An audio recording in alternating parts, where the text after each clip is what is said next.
une première dans l'histoire de l'automobile. Écoutez bien, en juin, on a vendu plus de voitures électriques que de voitures diesel sur le marché du neuf européen. Et le gouvernement français veut prendre le train en marche. C'était d'ailleurs l'une des promesses de campagne d'Emmanuel Macron. La voiture électrique pour 100 € par mois. Ce projet de leasing social devrait bien voir le jour, mais pas à la date prévue.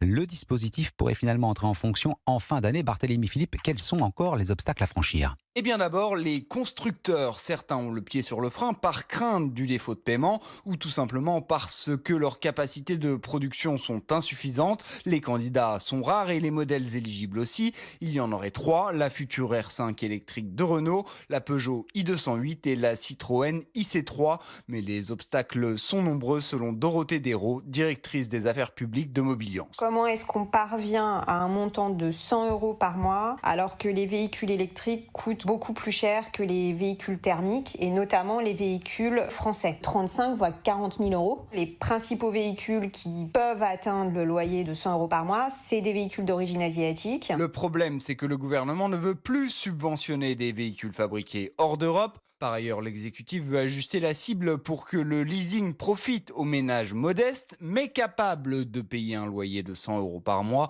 L'exécutif viserait donc les ménages dont le revenu fiscal de référence par tête dépasse légèrement 14 000 €. Dans ces conditions, environ 100 000 personnes auraient accès au leasing social. Barthélémy Philippe du service économie d'Europe 1.